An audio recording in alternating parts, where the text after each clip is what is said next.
재건축 얘기 나왔으니까 서울 재건축 시장도 한번 좀 언급은 하고 가면 어떨까 싶은 생각이 들거든요. 네. 보니까 올해 뭐 서울시장 선거도 있고 해서 네. 재건축 시장은 어떻게 전망을 하십니까? 네네. 기본적으로 이제 이전 4년 동안에 시장착오를 겪었던 것 중에서 네. 서울의 재건축 재개발도 묶어놨던 것들이 지금 공급 부족으로 다가왔다는 것들을 정부도 알고 있거든요. 아무래도 서울 지자체도 알고 있을 거고 정부도 알고 있기 때문에 조금 그런 쪽으로 있어서는 공급 확대 측면이 조금 부각되고 있는 것이 사실이어서 여러분들 입장에서 그럼 판단하시면 좋을 것 같아요. 그 재건축 단지라든지 서울에는 또 재개발도 가독도 있으니까요. 네네. 좀 눈여겨봐야 될 지역 뭐 이렇게 좀 짚어주실 수 있으세요? 재건축 네. 지금 단계에 들어선 것들 있잖아요. 조합 설립 인가 정도 전후로 들어선 것들은 무조건 갈 겁니다. 그러니까 이제 재건축 같은 경우는 이제 규제가 조건이 좀 많죠. 근데 다른 고민을 할 필요 없습니다. 입지라든지 분양성 검토는 하실 필요 없습니다. 서울에 있는 재건축은 100%다 가는 것들이니까. 그런 비용적인 측면만 고려하신다고 하면은 네. 재건축 좋은 투자 상품이고 내 집 마련 방법이고 갈아타기 방법이라고 생각을 하고 있고요. 일개 신도시 관련 질문인 것 같은데 재건축 리모델링 어떻게 해야 하나? 네네. 그 일개 신도시 같은 경우는 재건축이 어렵다 보니까 리모델링을 추진하는 곳들이 많이 있잖아요. 그 지금 이제 서울에 재건축을 집중적으로 단속하고 있어요. 그리고 서울뿐만이 아니라 서울 시세에 영향을 줄 수 있는 그런 이제 재건축 가능 단지들을 좀 그러니까 뭐 겉으로는 규제는 아니지만 속도를 좀 늦추고 있는 건 사실이거든요. 네네.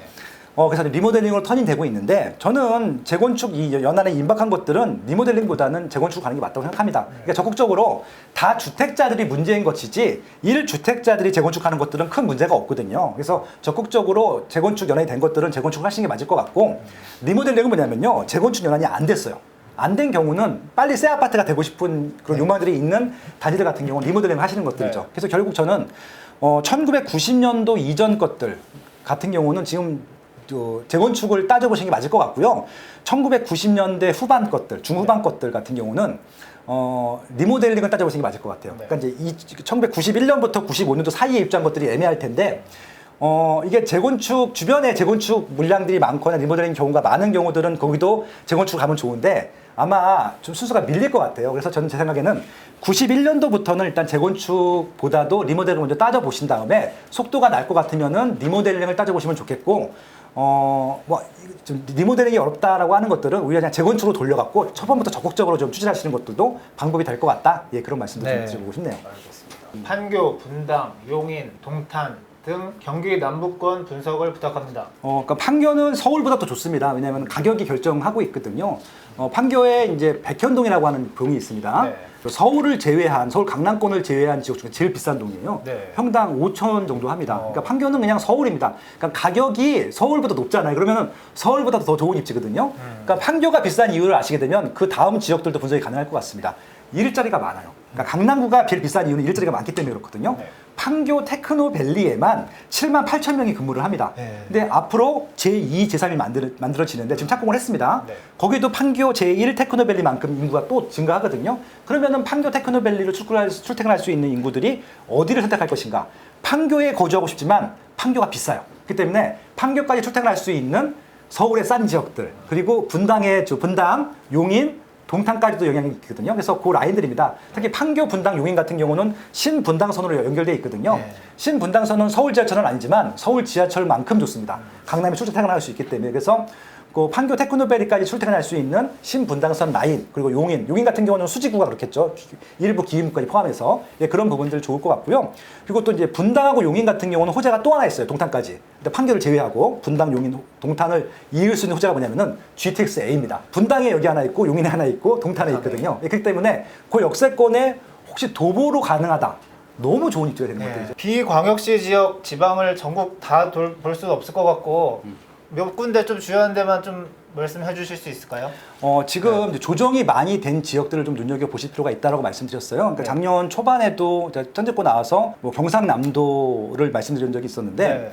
그때 창원이 조금 조정이 많이 됐었거든요. 네네. 의창구, 성산구가 굉장히 입지가 좋은데도 많이 조정이 됐었고 그래서 그때 창원시 의창구가 제일 이제 비싼 지역이고 거기 용지, 용호동이 제일 비싼 지역이고 네. 용지 아이파크나 뭐 레이크 뭐 파크나 이런 데가 좀 네. 비쌌었는데 용지 아이파크 같은 경우는 그때 6억 원 전후였었거든요. 네. 지금 12억이 됐어요. 줄었어요. 1년 만에. 그러니까 그런 것들. 결국은 입지가 좋고 아까 말씀드린 대로 학원과 가깝고 네. 생활 여건이 좋은 지역들은 조정이 된다 하더라도 이게 또 시기가 타면 올라가거든요. 네. 그런 입지들을 좀 눈여겨보셔야 되는데 도 지역마다 그렇게 학군이 좋은 지역들은 지금 눈여겨보시라고 말씀을 드려요. 조정이 많이 됐기 때문에. 네. 그래서 경상북도도 조정이 많이 됐었고요. 이제 그 조정에서 빠져나오려고 하고 있는 시기라고 보시면 될 것 같아요. 네. 최근에 포항이 많이 오른 이유가 그런 것들도 있고요. 그리고 이제 그 뭐 경산이라든지 뭐 구미라든지 뭐 이런 지역들, 뭐 그다음에 김천이라든지 네. 거기도 중수도시긴 하지만 나름 또 학군지들이 있거든요. 그런 것들 중에서 조정된 지역들은 보실 필요가 있다라는 말씀을 드리고 싶고요. 평창 올림픽 이후에 강원도가 조정이 많이 됐었습니다. 예. 근데 지금 거의 조정이 마무리 단계인 것 같아요. 그래서 이제 강원도 같은 경우는 크게 이제 4개 지역이 있습니다. 일단 인구가 20만이 넘어가는 지역이 강릉과 원주와 춘천이 있고 인구가 10만이 안 되지만 서울 분들이 그렇게 좋아하는 지가 있어요. 속초. 예. 근데 지금 실질적으로 춘천이 제일 비싸긴 하고요. 춘천 같은 경우는 강원도가 아니라 수도권이라고 봐도 되는 입지이기 때문에 수도권시가 몰려서 그렇고요. 결국 이제 강원도 순수 입지에서는 속초랑 강릉이랑 원주가 있을 텐데 이 지역 내에서도 지금 많이 오르지 않은 지역들, 빠진 지역들 중에서 괜찮은 새 아파트들은 한번 눈여겨보실 필요는 있다는 말씀을 드려보고 싶은 네. 것들이고 지금 전라남도, 전라북도가 지금 많이 안 좋습니다. 특히 전라남도, 목포 같은 경우는 2년째 조정을 당하고 있는데 네.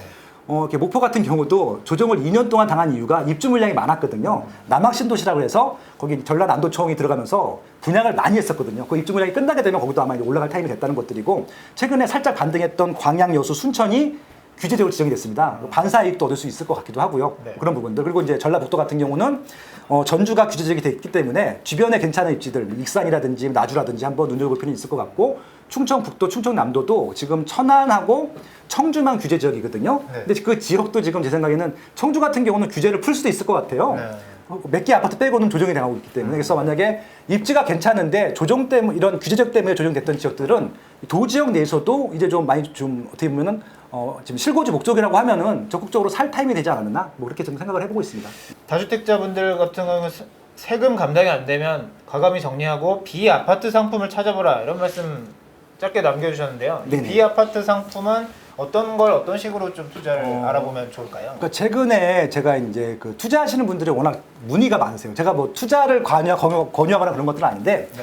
투자를 하시는 분들 같은 경우는 뭔가 투자를 하셔야지 마음 편하신 분들이어서 그러니까 지금 유동성도 많이 쌓이고 있기 때문에 그래서 지금 주식으로도 많이 가시는데 주식 같은 경우는 지금 불안하니까 다 네. 삼성전자 아니면 현대자동차를 하고 있거든요. 네. 가격이 많이 올라간 그런 것들이고 부동산에서 좀 안전 상품들이 뭐가 있을까를 따져보는데 지금 부동산 같은 경우는 사두고 싶은데 샀다 팔았다는 안 할 거거든요. 투기 조장은 알 텐데 사두기만 하더라도 보유세 때문에 감당을 못 하는 거예요. 그러다 보니까 보유세를 안 내도 되는 것들에 대해서 보니까 비아파트 같은 경우는 보유세를 들려도 되겠더라고요. 그래서 예를 들어서 토지도 괜찮을 것 같고요. 토지. 그다음에 또 상가도 괜찮을 것 같아요. 근데 상가 토지 같은 경우, 그리고 꼬마 빌딩도 괜찮을 것 같고, 꼬마 빌딩. 예, 상가 비율이 높은. 네. 이거 같은 경우는 이제 종부세 때 합산 가사를 안 하거든요. 예. 다만 아파트가 그동안 인기 많았던 것들은 쉽기 때문에 그렇습니다. 그냥 입지만 보더라도 실패할 가능성이 제로거든요. 근데 꼬마 빌딩이든 토지든 상가는요, 공부를 많이 하셔야 돼요. 네. 최소한 아파트 공부보다 10배는 하셔야 될 것 같거든요. 그래서 10배 정도 하실 수 있는 각오가 되실 수 있을 것 같고,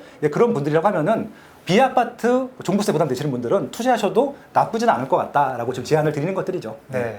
그래도 뭐 모르는 주식 투자하는 것보다는 그렇게 좀 아는 부동산 상품 하시는 게 나을 거잖아요. 네, 어느 정도 예측이 가능할 수도 있으니까 공부만 그렇죠. 하면. 예. 그거 똑같습니다. 아파트처럼 대기 수요가 있는 것들, 시세가 올라갈 수 있는 것들, 내가 샀을 때 팔 수 있는 것들. 그러니까 이게 꼬마 빌딩이든 상가든 토지든 묻어두는 게 아니에요. 내가 팔고 싶을 때 현금화 할 수 있는 상품이어야 됩니다. 네. 그 정도만 공부하신다고 하면은 하셔도 돼요, 투자. 네. 정책 재원을 한 말씀 부탁드린다. 다음 정부에 바란다.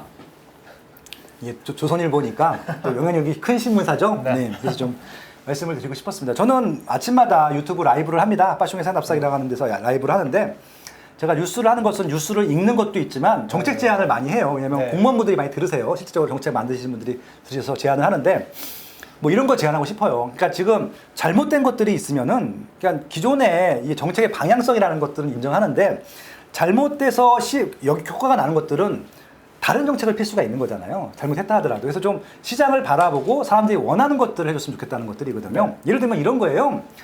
주거실태 조사를 자꾸 말씀드리는 이유가 그게 제가 조사한 게 아니라 네. 국토교통부에서 매년 굉장히 큰 돈을 들여서 조사를 하는 결과거든요. 네. 거기에 보면요. 시민들, 국민들이 바라는 것은요. 내 집 마련이에요. 네. 1순위 목적이. 네. 그래서 내 집 마련을 하기 위해서 가장 필요한 게 뭐냐고 질문했더니 1순위가 압도적으로 대출을 많이 해달라는 거예요. 그 말씀입니다. 그럼 투자자들을 대출 못하게 하는 건 이해가 되는데 지금 1주택자들이나 무주택자들이 집을 살 때 대출이 안 나와서 이사를 못 가는 경우가 너무 많은 거예요. 그런 부분들이죠. 그럼 결국은 서울에 집을 살려고 하면요. 대출이 나오지 않는 분들은 집을 못 사요. 네. 월급쟁이들이 얼마나 벌겠습니까? 그렇잖아요.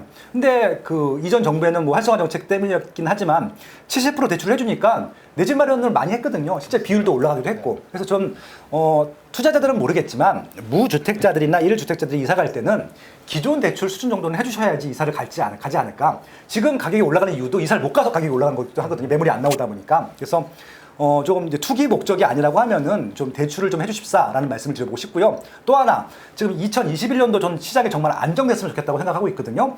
기회가 왔어요, 저는. 양도세 완화해 주셔야 돼요, 이거는. 그러니까 이건 투기 조장이 아니라 네. 물건이 쏟아져 나오면요, 조정이 됩니다. 제가 장담하는데. 그 네. 이유가 뭐냐면은 2020년도 상반기 때요, 천하의 강남구가 조정이 됐었어요. 네. 심지어 입주 물량이 없는데도 조정이 됐었어요. 그 이유가 양도세를 한시적으로 감면해 줬거든요. 막 쏟아붓습니다. 그러면은 천하의 강남구가 조정이 될 정도라고 하면은 웬만한 지역들, 솔직히 강남구에 물건들 안 나올 거예요. 거기는 어차피 안 나와. 다른 지역들은 막 쏟아져 나올 거거든요. 그러면은 다 조정이 돼요. 그러니까 그러면은 강남구도 내려갑니다. 그렇게 자연스럽게 시장의 역할을 기대하면서 유도를 하셔야지. 그럼 자연스럽잖아요. 투기꾼 조장한다라고 투기 조장한다라고 비판을 받으실지 모르겠지만은 부동산 시장을 잡았기 때문에 칭찬을 받으실 거거든요. 네. 그렇게 좀 정책 재현을 해보고 싶은 거죠. 그래서 실질적으로 시장을 바라보고 사람들이 원하는 대로 해주셨으면 좋겠다. 전세 매물이 없으면 전세 매물을 만들어주고, 그렇죠? 예, 그래서 그런 식으로 대출이 필요하면 대출을 해주고 투기 목적이 아니라고 하면은 예, 그렇게 좀 자연스러운 정책들이 나오면 좋겠다라는 좀 제안을 해보고 싶고요. 네. 마지막으로 이게 국토교통부잖아요. 네. 그러면 본연의 목적이 있었잖아요. 국토를 효율적으로 개발하고 교통망을 확보한다가 그들의 목적이에요. 써 있어요, 정관에. 근데 계속 대출 규제 세금 규제랍니다. 그럼 국토교통부 할 일이랑 전혀 상관이 없거든요. 그러니까 수요가 부족한 지역은 공급을 해주면 되는 것들이고요. 이미 만들어놨는데 활성화가 안 된 지역들은 과연 교통망으로 연결해주면 되는 것들이거든요. 그런 거 하시면은 그냥 해결이 돼 부동산 문제가 전혀 생기지가 않거든요. 그래서 그렇게 본연의 목적대로 열심히 하셨으면 좋겠다라는 제안을 드리고 싶네요. 네. 그 다음 시간에 또 한번 기회 되면은 저희 출연해 주셔가지고 또 좀 말씀 부탁드리겠습니다. 예, 그렇게 하겠습니다. 선생님 감사합니다. 예, 건강하십시오. 고맙습니다.